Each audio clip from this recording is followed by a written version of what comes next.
जय महाराष्ट्र मित्रांनो, स्वागत आहे आपल्या यूट्यूब चॅनलमध्ये. महाराष्ट्र होमगार्ड संघटनेबद्दल आपण आज जाणून घेणार आहोत. चला तर मग पाहूया की महाराष्ट्र होमगार्ड संघटना कशी आहे ते. होमगार्ड संघटना पूर्व इतिहास. माहे डिसेंबर 1946मध्ये मुंबई शहरात आणि अहमदाबाद शहरात जातीय दंगली यांनी थैमान घातले होते. समाजाच्या एका घटकाने खून, लुटालूट, जाळपोळ इत्यादी कृत्यांना प्रारंभ केला. जातीय दंग्यांच्या काळात संसर्गजन्य रोगाची झपाट्याने वाढ होत गेली. त्यामुळे नागरिकांच्या जीविताला, संपत्तीला धोका निर्माण झाला. त्यामुळे सरकारपुढे गंभीर समस्या निर्माण झाली. पोलीस दलावर अगोदरच जास्त ताण पडत असल्यामुळे कायदा आणि सुव्यवस्था राखण्यासाठी स्थानिक लष्करी दलांना पोलिसांना सहाय्य करावे लागत होते.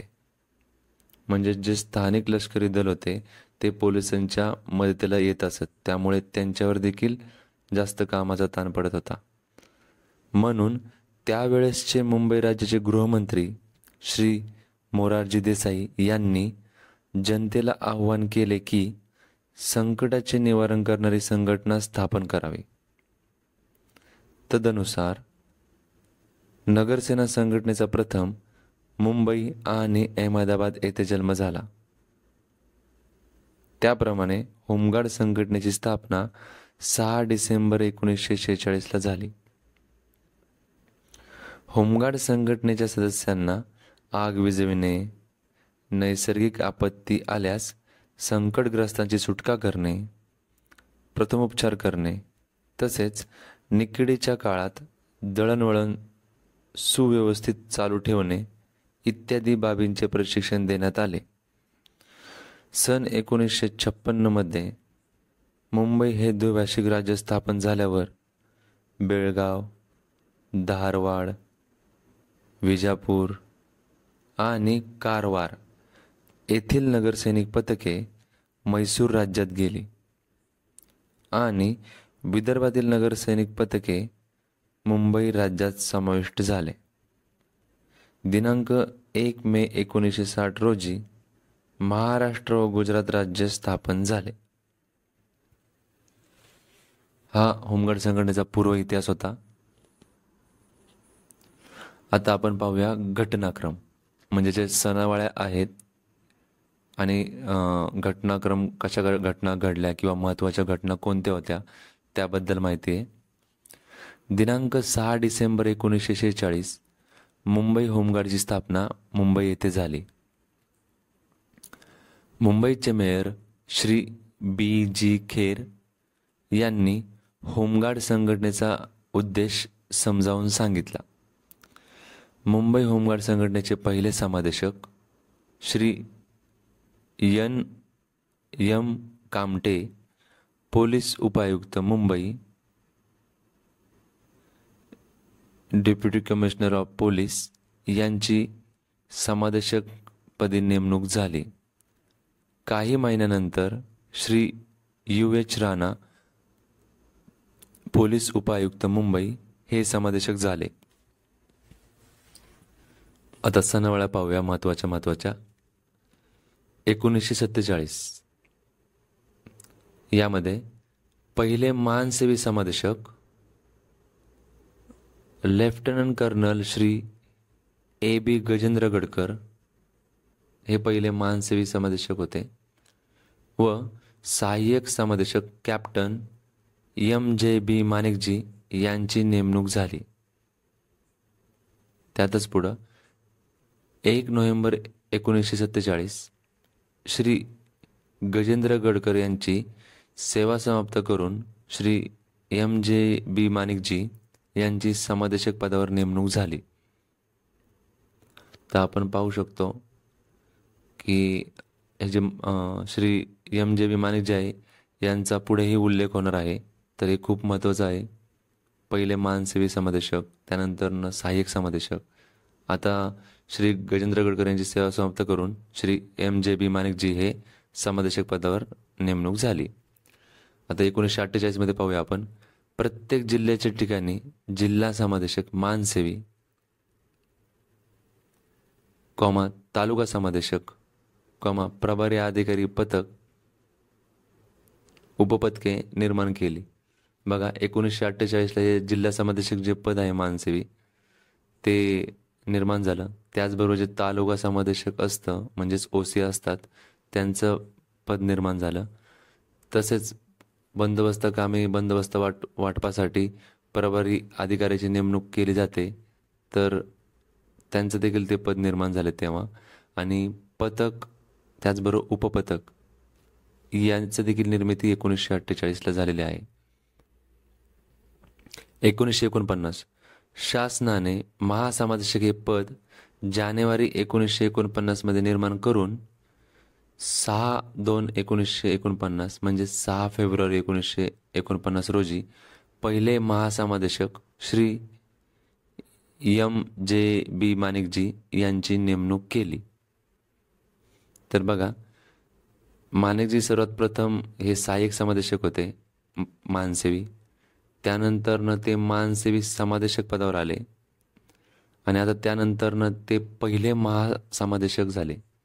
तर हे खूप महत्त्वाचे आहेत, हे लक्षात ठेवायचं आहे. 1950 महिला होमगार्ड तुकडीची स्थापना झाली, वुमन विंग. बघा 1950ला महिला होमगार्ड तुकडीची स्थापना झाली. त्यानंतर 1953 बघा मध्यवर्ती प्रशिक्षण संस्था होमगार्डची स्थापना सर्वप्रथम कांदिवली मुंबई येथे केली व प्रगत प्रशिक्षण देण्यास सुरुवात केली. मध्यवर्ती प्रशिक्षण संस्था म्हणजे CTI, ज्या ठिकाणी प्रगत प्रशिक्षण त्याचबरोबर नेतृत्व प्रशिक्षण दिलं जातं. तर सर्वात प्रथम त्याची स्थापना कांदिवली मुंबई येथे केली गेली होती, पण सदरच्या ठिकाणी ही तात्पुरत्या स्वरूपाचं स्थापना झाली होती, कारण कायमस्वरूपी स्थापना ही मुंबई घाटकोपर या ठिकाणी केली गेलेली आहे. तर सध्या मध्यवर्ती प्रशिक्षण संस्था ही जे कायमस्वरूपी जे आहे ते घाटकोपर मुंबई येथे आहे. त्यापुढे आपण पाहूया 1956 द्विभाषिक मुंबई राज्य स्थापन झाल्यावर बेळगाव, धारवाड, विजापूर आणि कारवाड येथील नगरसैनिक पथके म्हैसूर राज्यात गेली, तर विदर्भातील नगरसेना मध्य प्रदेशमधून मुंबई राज्यात सामील करण्यात आली.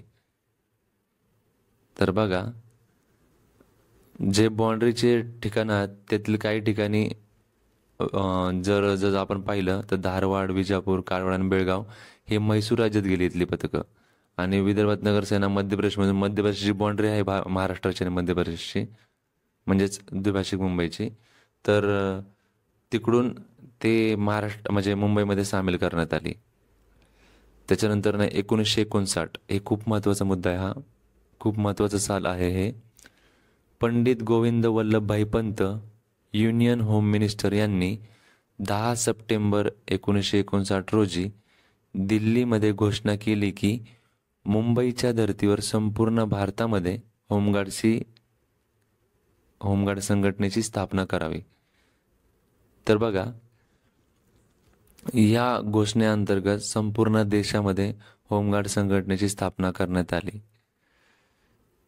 तर बघा एखाद्या राज्याच्या काही योजना ह्या काही संकल्पना ह्या जर चांगल्या असतील तर ते पूर्ण देशामध्ये लागू केलं जातं.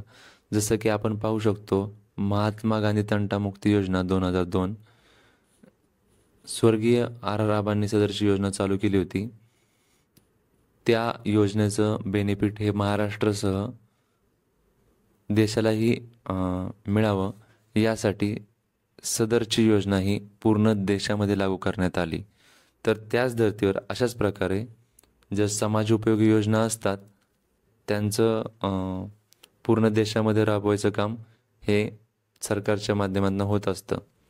म्हणून त्यावेळेस 1959ला Pandit Govind Vallabhbhai Pant union home minister म्हणजेच त्यावेळेसचे गृहमंत्री यांनी 10 सप्टेंबर 1959ला दिल्लीमध्ये घोषणा केली की मुंबईच्या धर्तीवरच संपूर्ण भारतामध्ये होमगार्ड संघटनेची स्थापना करावी. आता पुढे पाहू शकतो आपण 1960. 1 मे 1960 रोजी गुजरात आणि महाराष्ट्र राज्य स्थापन झाले. महाराष्ट्र राज्याचे पहिले मुख्यमंत्री श्री यशवंतराव बी चव्हाण हे झाले.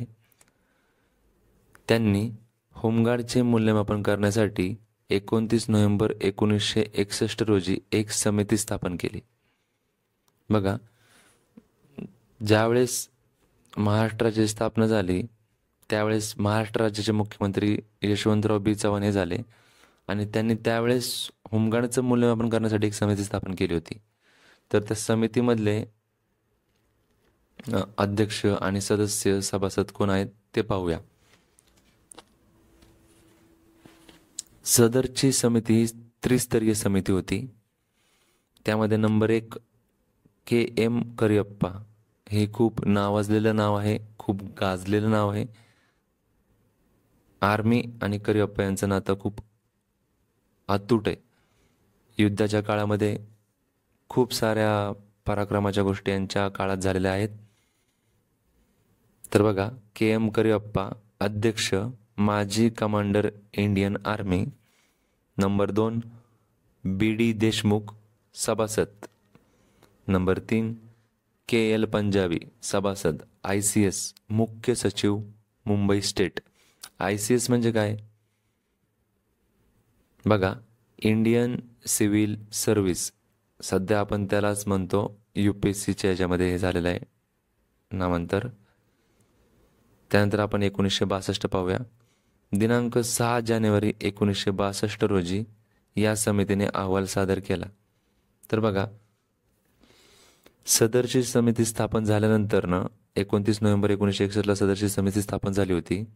तर त्यानंतर समितीच्या जे मेंबर आहेत, अध्यक्ष आणि बाकी सभासद आहेत, त्यांनी महाराष्ट्राचा दौरा केला. महाराष्ट्राचा दौरा केल्यानंतर त्यांनी पथक, त्याचबरोबर उपपथक या ठिकाणी जाऊन सदरची माहिती घेतली आणि त्या दृष्टीने मग त्यांनी त्यांचा अहवाल 6 जानेवारी 1962 रोजी सादर केला.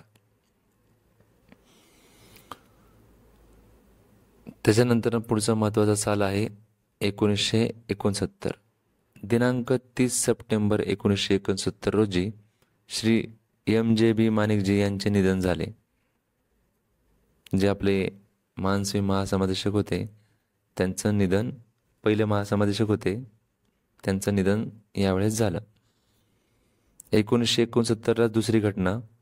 दिनांक 15 नोव्हेंबर 1969 रोजी ब्रिगेडियर BG देऊसकर यांची महासमादेशक म्हणून नेमणूक झाली. पुढे आपण पाहूया 1971. दिनांक 5 डिसेंबर 1971 रोजी होमगार्ड संघटनेला 25 वर्ष पूर्ण झाल्यामुळे सिल्वर जुबली साजरी करण्यात आली. या प्रसंगी महाराष्ट्र राज्याचे राज्यपाल श्री अली यावर जंग यांनी महाराष्ट्र राज्य होमगार्डना कलर ध्वज प्रदान केला. निळ्या रंगावर सोनेरी धाग्याने विणलेले कबूतर आणि त्याला लॉरेल जाळीचा घेर असं याचे स्वरूप होते. आता पुढे आपण 1971 पाहूया. 1971 पासून सरकारने 50% तत्वावर अखिल भारतीय होमगार्ड प्रणाली स्वीकारली. तर बघा, आपण पाहू शकतो की 1971च्या आधी केंद्र सरकारचा जो होमगार्डसाठी जो निधी येतो त्याच्यामध्ये केंद्र सरकारचा वाटा हा 75% होता आणि राज्यांचा वाटा 25% होता. पण 1971ला केंद्र सरकार आणि राज्य सरकार यांनी होमगार्डचा जो भत्ता दिला जातो त्याच्यामध्ये 50-50% वाटा झाला. सध्याच्या घडीला आपण पाहू शकतो की आजच्या काळात केंद्र सरकार हे होमगार्डच्या भत्त्यासाठी निधी 25% देतं आणि राज्य सरकार हे 75% निधी देतात. आता पुढे पाहूया 1976. जिल्हा प्रशिक्षण केंद्राची निर्मिती झाली व पदस्थापना केली. बघा, जिल्ह्याचे जे होमगार्ड प्रशिक्षण केंद्र आहे त्याची स्थापना 1976ला झाली. त्याचबरोबर वेतनीय कर्मचाऱ्यांच्या जे पदस्थापना आहे ती केली गेली 1976 साली. महाराष्ट्र राज्य होमगार्डचे महासमादेशक माननीय श्री अव पारसनीस IPS, उपमहासमादेशक माननीय श्री BN राऊत IPS त्यावेळेसचे अधिकारी होते. आता सर्वात महत्त्वाचं, होमगार्ड संघटनेचे उद्दिष्ट. जनतेची सेवा करावी या भावनेने प्रेरित होऊन गृह आघाडीचे संरक्षण करण्यासाठी आपला काही वेळ व शक्ती खर्च करू इच्छिणाऱ्या नागरिकांना संधी देणे हे होमगार्ड संघटनेचे उद्दिष्ट आहे.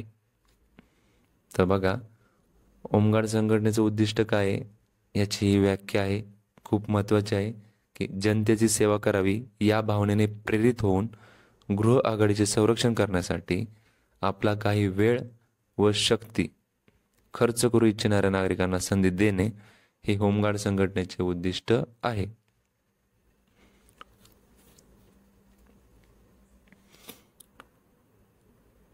समाजाच्या सर्व क्षेत्रातील आणि समाजातील लोकांना भरती केले जाते. म्हणजे बघा, समाजाच्या सर्व क्षेत्रातील म्हणजे कसं की होमगार्डमध्ये जे भरती होणारे होमगार्ड जवान असतात त्यामध्ये कोणी पत्रकार असते, कोणी डॉक्टर असतात, कोणी वकील असतात, तर कोणी प्रायव्हेट सेक्टरमध्ये जॉब करणारे असतात, तर कोणी शासकीय जॉब करणारे असतात. म्हणजे विविध क्षेत्रातील व्यक्तींचा याच्यामध्ये भरणा असतो. तर बघा, सर्व क्षेत्रातील आणि समाजातील लोकांना भरती केली जाते. यामध्ये जात, धर्म, अगर, जमात याबाबत कोणत्याही प्रकारचा भेदभाव केला जात नाही. शिक्षक, डॉक्टर, वकील, व्यापारी, औद्योगिक कामगार, लिपिक, ध्येयवादी, मुली, गृहिणी यासारख्या भिन्न भिन्न कार्यक्षेत्रातील व्यक्ती एकत्र काम करतात. सच्च्या नागरिकत्वाच्या जबाबदाऱ्या अंगीकारणे आणि जनतेची सेवा करणे या एकच समान ध्येयाने ते सर्व लोक प्रेरित झालेले असतात. तर बघा, हे खूप महत्त्वाचं आहे. त्याचबरोबर आपण पाहू शकतो की निवड कशी होते. या संघटनेतील सदस्यांची निवड करताना खालील प्रमाणे पात्रता असणे आवश्यक आहे. वैद्यकीय तपासणी, चरित्र तपासणी, शारीरिकदृष्ट्या लायक असलेल्या व्यक्तीचीच निवड केली जाते. वयोमर्यादा 20 ते 50 पर्यंत. प्रतिष्ठित व्यक्तींना वयाची अट शिथिल करण्यात येते. शिक्षण कमीत कमी 10वी पास असावा. उंची कमीत कमी 162 सेंटीमीटर असावी. वजन 50 किलो असावे. छाती कमीत कमी 79 आणि त्यानंतर फुगवून 5 सेंटीपर्यंत जास्त असली पाहिजे. पोस्ट, तार, रेल्वे, वाहतूक इत्यादी शाखेतील आवश्यक सेवा विभागातील समांना भरती केले जात नाही. बघा, होमगार्डचे कार्य व कर्तव्य. नगरसैनिक हा नागरिकांपैकीच एक असतो आणि शक्यतोवर त्याला शासनाच्या सरकारी यंत्रणांची नेहमीची दैनंदिन कार्य व कर्तव्य पार पाडावी लागत नाहीत. म्हणजेच रेग्युलर जसं शासनाचं दैनंदिन कार्य असतं, जसं की ऑफिसमधलं कागदपत्रांचं कामं असतात किंवा पत्रव्यवहाराचं गोष्टी असतात, तर त्या प्रकारची कामं होमगार्ड सैनिकांना करावी लागत नाहीत. सामान्यतः नगरसैनिकांना फक्त निकडीच्या प्रसंगी विद्यमान सरकारी यंत्रणांना सहाय्यक म्हणून काम करण्यासाठी बोलवण्यात येते. सदर संघटनेकडे सोपवण्यात आलेले मुख्य कार्य खालील प्रमाणे आहेत. तर बघा, होमगार्ड संघटनेकडे काही मुख्य कार्य ही जबाबदाऱ्या देण्यात आलेल्या आहेत. तर त्या पुढील प्रमाणे आहेत. तर ते आपण वन बाय वन पाहूया. कायदा व सुव्यवस्था राखणे. पोलीस दलास सहाय्यकारी दल म्हणून काम करणे, त्या माध्यमातून कायदा व सुव्यवस्था राखण्याचं काम होमगार्ड जवान करतात. नंबर 2, नैसर्गिक आपत्तीच्या प्रसंगी सहाय्य करण्यासाठी असलेल्या सिव्हिल इमर्जन्सी ऑर्गनायझेशन या संघटनेचे केंद्रस्थान म्हणून काम करणे. कोणतीही नैसर्गिक आपत्ती आली असेल तर त्या ठिकाणी सहाय्यकारी संघटना म्हणून किंवा संघटनेचे जे केंद्रस्थान म्हणून हे काम होमगार्डच्या माध्यमातून पार पाडलं जातं. नंबर 3, आग विझविणे, आपत्ग्रस्तांची सुटका करणे, निकडीच्या प्रसंगी दळणवळण चालू ठेवणे आणि ॲम्ब्युलन्स संबंधी काम पाहणे इत्यादी कामांसाठी असलेल्या सहाय्यकारी संघटनेचे केंद्रस्थान म्हणून काम करणे. तर बघा, आपण बऱ्याच प्रमाणात पाहतो की काही घटना अशा घडतात ज्यामुळे आग लागते, तर ते विझवण्यासाठी देखील होमगार्डच्या माध्यमातून काम केलं जातं. त्याचबरोबर निकडीच्या प्रसंगी दळणवळण चालू ठेवले, जसं की भूकंप झाला असेल किंवा दरड कोसळली असेल, तर अशा वेळेस जे दळणवळणाचा मुख्य स्रोत असतो, म्हणजे दळणवळण जे समाजाच्या म्हणजे किंवा जनतेमध्ये महत्त्वाच्या किंवा जीवनावश्यक वस्तू पोचवायचं काम असतं, तर ते बंद पडतं. तर ते चालू करण्यासाठी किंवा तो पुरवठा सुरळीत करण्यासाठी होमगार्डच्या माध्यमातून केंद्रस्थान म्हणून काम केलं जातं. त्याचबरोबर ॲम्ब्युलन्स संबंधी काम पाहणे. जर इमर्जन्सीच्या काळामध्ये ॲम्ब्युलन्ससाठी चालक नसेल किंवा जर भूकंपासारखं मोठं आपत्ती आली असेल व त्या ठिकाणी बऱ्याच मोठ्या प्रमाणात कॅज्युलिटीज असतील किंवा जखमी असतील, तर त्यांना ॲम्ब्युलन्सचं चालक म्हणून किंवा ॲम्ब्युलन्सच्या संबंधी जे पण काही काम असेल ते होमगार्ड जवानांच्या माध्यमातून केलं जातं व त्या ठिकाणी ते केंद्रस्थानी असतात. त्यानंतर आपण पुढचं पाहू शकतो. नेहमीचा व्यवहार बंद पडला असेल अशा वेळी वाहतूक, दळणवळण, वीज पुरवठा, पाणी पुरवठा ही आणि इतर अत्यावश्यक कामे चालू ठेवणे. बघा, जेव्हा भूकंप येतो त्यावेळेस किंवा पूर येतो किंवा मोठ्या प्रमाणावर दरड कोसळते किंवा भूस्खलन होतं, तेव्हा काही गावांचे कॉन्टॅक्ट तुटून जातात. तर अशा वेळेस तेथील वाहतूक, त्याचबरोबर दळणवळण म्हणजेच अन्न पुरवठा, जीवनावश्यक वस्तूंचा पुरवठा करण्यासाठी जसं की पालेभाज्या, दूध यांचा पुरवठा सुरळीत राहण्यासाठी देखील होमगार्डच्या माध्यमातून काम केलं जातं. त्याचबरोबर वीज पुरवठा, जर वीज पुरवठा खंडित झाला असेल किंवा विस्कळीत झाला असेल किंवा जर वीज कर्मचारी संपावर गेले असतील, तर अशा वेळेस ती जबाबदारी होमगार्ड पार पाडतो आणि सदरची वीज पुरवठा हा सुरळीत चालू ठेवला जातो. त्याचबरोबर पाणी पुरवठा देखील सेम तसंच आहे. तर अशा इतर अत्यावश्यक कामे चालू ठेवणे. त्याचबरोबर समाज कल्याण योजनेच्या अंमलबजावणी सरकारला मदत करणे. समाज कल्याण योजना म्हणजे काय?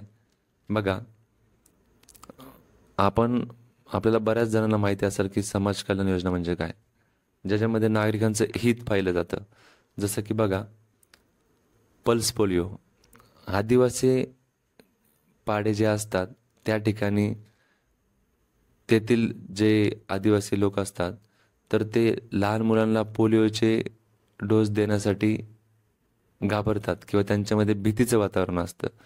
तर अशा ठिकाणी त्यांना तेथील स्थानिक जो होमगार्ड जवान असेल त्यांची मदत घेतली जाते व तेथील लोकांना कन्व्हिन्स केलं जातं की या गोष्टीचा त्या लहान मुलांना फायदा आहे, त्यांना कुठल्याही प्रकारचं नुकसान होणार नाही आणि सदरची गोष्ट किती महत्त्वाची आहे हे त्यांना होमगार्डच्या माध्यमातून सांगितलं जातं.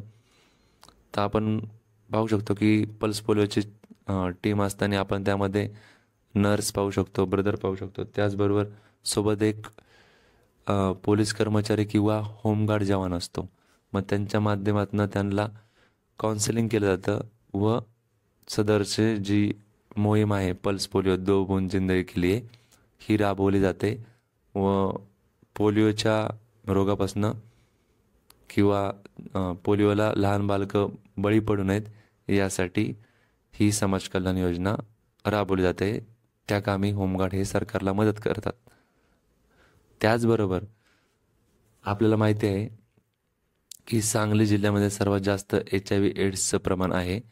तर त्या ठिकाणी जनजागृती करण्यासाठी देखील होमगार्डचा उपयोग केला गेला होता. तर त्याच्या माध्यमातून जे रोग पसरण्याचं प्रमाण आहे ते कमी करण्यात सरकारने होमगार्ड जवानांची मदत घेतली होती. तर अशा प्रकारे समाज कल्याण योजना असतात.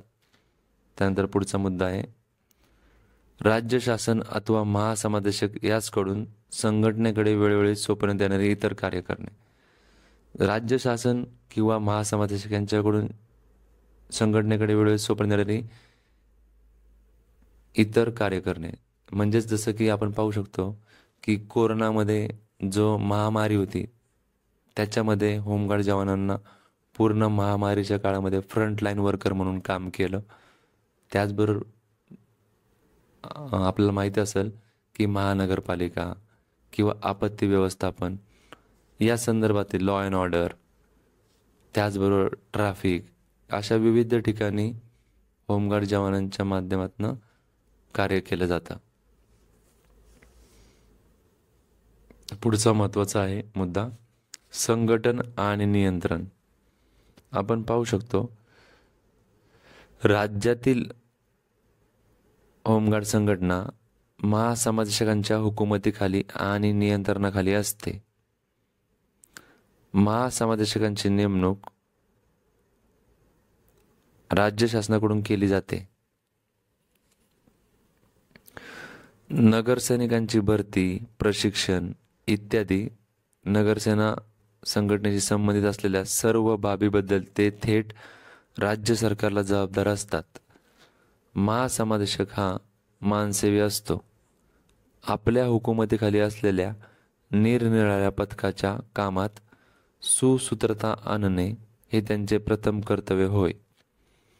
त्यानंतर नगरसैनिकांची भरती, शिस्त, साधनसामुग्री, प्रशिक्षण इत्यादी संघटनेशी संबंधित अशा सर्व बाबतीत जिल्हा समादेशकांना मार्गदर्शन करणे आणि एकंदर कामावर देखरेख ठेवणे ही त्यांची कर्तव्ये आहेत.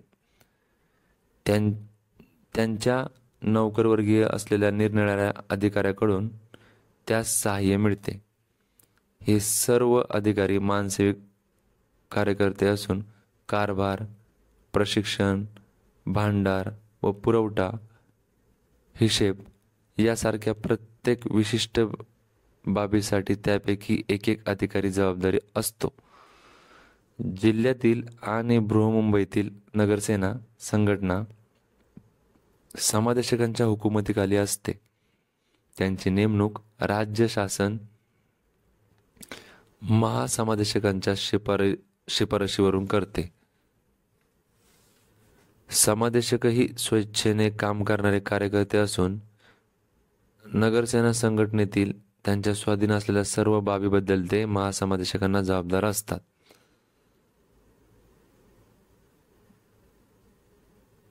तर बघा अशा प्रकारे संघटन आणि नियंत्रण असतं. तर पुढचा मुद्दा आपण पाहू शकतो ध्वजचिन्ह.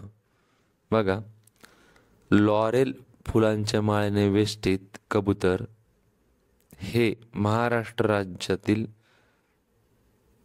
होमगार्ड संघटनेचे ध्वजचिन्ह आहे.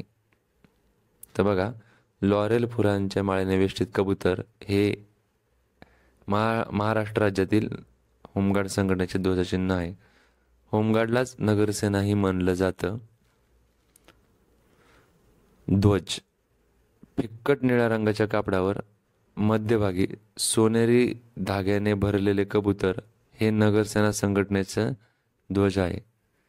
फिक्कट निळ्या रंगाच्या कापडावर मध्यभागी सोनेरी धाग्याने भरलेले कबूतर हा नगरसेना संघटनेचा ध्वज आहे, म्हणजेच होमगार्ड संघटनेचा ध्वज आहे. रचना चिन्हे. राज्यातील निरनिराळी नगरसेना पथके ओळखता यावीत म्हणून प्रत्येक जिल्ह्यातील नगरसेना पथकाला स्वतंत्र रचनाचिन्ह असेल. ही रचना चिन्हे महासमादेशक पसंत करील आणि वाटून देईल. संघटनेच्या कार्याचे नियमित समालोचन आणि कार्य जास्त कार्यक्षमतेने व्हावे म्हणून सल्लागार समिती स्थापन केली जाते. तर बघा, आता आपण आत्तापर्यंत होमगार्ड संघटनेचं आपण जे पाहिलं आहे त्याच्यामध्ये होमगार्ड संघटनेचा पूर्व इतिहास पाहिला आहे. त्यानंतरनं पूर्व इतिहास नंतरनं आपण होमगार्ड संघटनेबद्दल त्या होमगार्ड संघटनेचे उद्दिष्ट पाहिलं आहे, कार्य पाहिलं, कार्य व कर्तव्य पाहिलं आहे. त्याचबरोबर संघटन आणि नियंत्रण पाहिलं आहे, ध्वजचिन्ह पाहिलं आहे, ध्वज पाहिला आहे. आता आपण पुढे पाहणार आहोत हुद्दे दर्शवणारे बिल्ले. महत्त्वाचा टॉपिक आहे हुद्दे दर्शवणारे बिल्ले.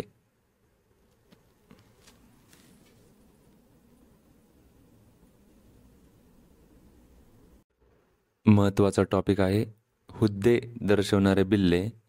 तर आपण पाहू शकतो सर्वप्रथम जे आहे ते होमगार्डचे पोस्ट आहे. तर बघा, काही फीत नसते, ब्लँक असतं. त्यानंतर आपण पाहू शकतो विभाग नायक, ASL असिस्टंट सेक्शन लीडर, कापडी फीत असती. ही जी फीत आहे लाल कलरची ती आपण पाहू शकतो, त्याला कापडी फीत असते, तर ते विभाग नायक असतं. आणि कापडी फिती ज्यांना असतात त्यांना अनायुक्त अधिकारी हे म्हणलं जातं. ज्यांना कापडी फिती असतात त्यांना अनायुक्त अधिकारी म्हणलं जातं. ही झाली पद विभागीय नायक ASL. हे विभाग नायक सेक्शन लीडर SL. तर दोन फिती असणाऱ्यांना आपण विभाग नायक म्हणतो, सेक्शन लीडर म्हणतो. तर अशा प्रकारे दोन फिती असतात. त्यानंतर पाहू आपण सार्जंट. 3 कापडी फिती असणाऱ्या हुद्द्याला आपण सार्जंट असे म्हणतो. बघा, कापडी क्रॉस फीत असणाऱ्या हुद्द्याला आपण कंपनी सामुग्री प्रबंधक म्हणजेच CQMS company quarter master sergeant असं म्हणलं जातं. बघा, क्रॉस आणि एक बटन याला कंपनी सार्जंट मेजर म्हणलं जातं. कंपनी सार्जंट मेजर CSM, कापडी क्रॉस व एक बटन. त्यानंतर आपण पाहू शकतो क्रॉस आणि 2 button BQMS battalion quarter master sergeant म्हणजेच रेजिमेंटल सामुग्री प्रबंधक सार्जंट. त्यानंतर आपण पाहू शकतो BSM बटालियन सार्जंट मेजर म्हणजेच रेजिमेंट सार्जंट मेजर. कापडी फितीचा क्रॉस असतो व कबूतर असते कापडी. तर अशा प्रकारे हे हुद्दा आहे. त्यानंतर आत्तापर्यंत जे हुद्दे झाले हे अनायुक्त अधिकाऱ्याचे होते आणि आता जे हुद्दे आपण पाहणार आहोत ते आयुक्त अधिकाऱ्याचे आहेत. तर आपण आता ते पाहूया. अनायुक्त अधिकारी म्हणजेच ज्यांना कापडी फिती असतात ते. आता आपण आयुक्त अधिकाऱ्यांचं पाहणार आहोत. यांना जे आपण पाहतोय ते स्टीलचे मेपल लीव्ह असतात. तर यांचे जे रँक असतात ते सगळे मेपल लीव्ह असतात. त्यांना आयुक्त अधिकारी असे म्हणलं जातं. तर बघा, सर्वात प्रथम आहे पलटण कमांडर म्हणजेच PC किंवा पलटण ऑफिसर PO. पलटण नायक त्याला मराठीत म्हणतात. तर एक मेपल लीव्ह असणाऱ्या रँकला आपण प्लाटून ऑफिसर असं म्हणतो. त्यानंतरनं SPO सिनियर प्लाटून ऑफिसर किंवा सिनियर पलटण कमांडर, वरिष्ठ पलटण नायक, 2 मैपल्लेव असतात. त्यानंतर आपण पाहतोय 3 मैपल्लेव असतात. बघा, CC म्हणजेच कंपनी कमांडर, कंपनी नायक म्हणजेच CC, 3 मैपल्लेव असणाऱ्या रँकला आपण CC म्हणतो. त्यानंतर आपण पाहू शकतो एक मेटलचं जे कबूतर असतं तर त्याला आपण दल संभाग नायक म्हणतो, डिव्हिजनल कमांडर म्हणजेच DC. त्यानंतर पुढची रँक आहे एक मेपल लीव आणि कबूतर, त्याच्यामध्ये आपण पाहू शकतो senior DC, senior divisional commander, वरिष्ठ दल संभाग नायक, हे या रँकचं हे आहे.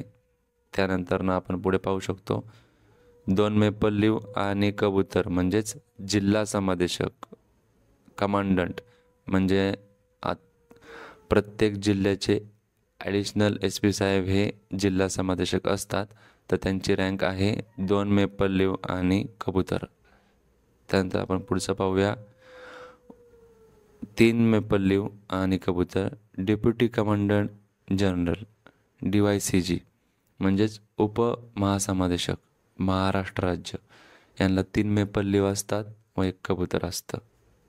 त्यानंतर आपण पुढचं पाहूया.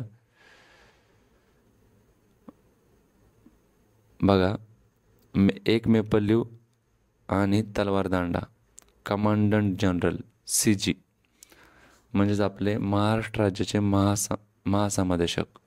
तर आपण पाहू शकतो इथं की 1 मेपल लीव आणि तलवार दांडा. त्यानंतर आपण पुढे पाहूया. बघा, commandant general in chief Delhi. बघा, या ठिकाणी आपल्याला पण सेमच पाहायला मिळते, पण याच्यामध्ये बदल आहे. या रँकला तलवार दांडा आणि राजमुद्रा असते, कारण की हे DGचे DG आहेत जे दिल्ली येथे असतात. तर ही रँक या ठिकाणी राजमुद्रा असते सदरच्या ठिकाणी. तर अशा प्रकारे हुद्दे दर्शवणारे हे बिल्ले होते. तर मी आशा करतो की हे समजलं असेल. तर आपण याच्यामध्ये पाहिलं आहे की ज्यांना फिती आहेत किंवा जे फितीचं रँक असते त्याला आपण अनायुक्त अधिकारी असे म्हणतो, व ज्यांना मेटलचं रँक असतं त्यांना आपण आयुक्त अधिकारी असं म्हणतो. तर हे होतं हुद्दे दर्शवणारे बिल्ले. तर आता पुढे आपण कंपनीची रचना पाहणार आहोत. तर बघा, कंपनीची रचना ही आडवी रचना आहे आपण समोर पाहत आहोत. तर बघा, सेक्शन, एक सेक्शन 11 जणांचं असतं एकूण. त्याच्यामध्ये 9 होमगार्ड जवान असतात, 1 SL असतो आणि 1 ASL असतो, असे मिळून 11 जण असतात. त्यानंतर आपण खाली पाहू शकतो की प्लाटून, एक प्लाटून हा 35 जणांचा असतो. त्याच्यामध्ये 27 होमगार्ड जवान असतात, 3 ASL असतात म्हणजेच असिस्टंट सेक्शन लीडर. त्यानंतर 3 सेक्शन लीडर असतात. त्यानंतर 1 सार्जंट असतो. त्यानंतर पुढे 1 प्लाटून ऑफिसर असतो. असे मिळून झाले हे 35. आणि आपण खाली एक कंपनी पाहू शकतो. एक कंपनी 110 जणांची असते. त्याच्यामध्ये 81 होमगार्ड जवान असतात, 9 ASL असतात म्हणजेच असिस्टंट सेक्शन लीडर असतात, 9 सेक्शन लीडर असतात, 3 सार्जंट असतात, 1 CQMS असतो. त्यानंतर 1 CSM असतो. त्यानंतर पुढची त्यामध्ये एक पोस्ट आहे रनर. रनर म्हणजे ही एक वेगळी पोस्ट आहे, कारण की या ठिकाणी या रचनेमध्ये बाकी रनरचा कुठे उल्लेख नसतो. संदेश देण्यासाठी किंवा संदेश घेण्यासाठी हा रनर असतो. त्यानंतर पुढे 3 प्लाटून ऑफिसर, त्यानंतर एक सिनियर प्लाटून ऑफिसर आणि एक कंपनी कमांडर, असे मिळून 110 संख्या होते.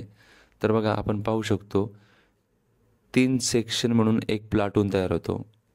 3 सेक्शन मिळून एक प्लाटून तयार होतो व 3 प्लाटून मिळून एक कंपनी तयार होते.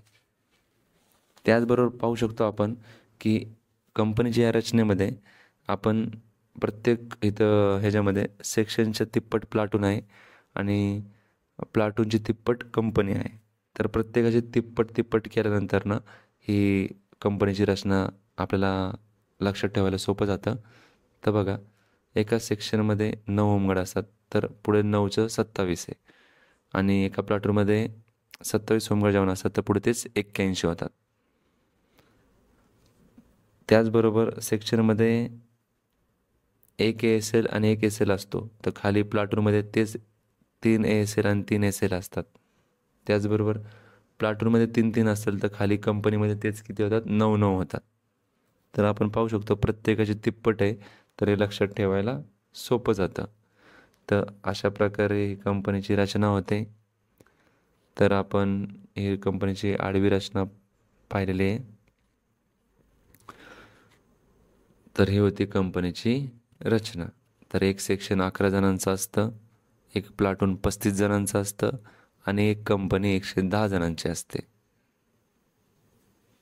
तर अशा प्रकारे ही कंपनीची रचना होती.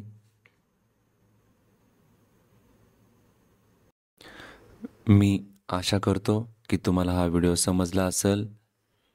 हा व्हिडिओ जर आवडला असेल तर लाईक, शेअर आणि सबस्क्राईब करायला विसरू नका. असेच आणखीन व्हिडिओ येत राहतील आणि सदरच्या व्हिडिओला जास्तीत जास्त शेअर करावा, म्हणजेच होमगार्ड संघटनेविषयी जी पण बेसिक माहिती आहे ती जास्तीत जास्त जणांपर्यंत पोहोचेल. एवढं बोलून माझा हा व्हिडिओ मी संपवतो. जय हिंद, जय महाराष्ट्र.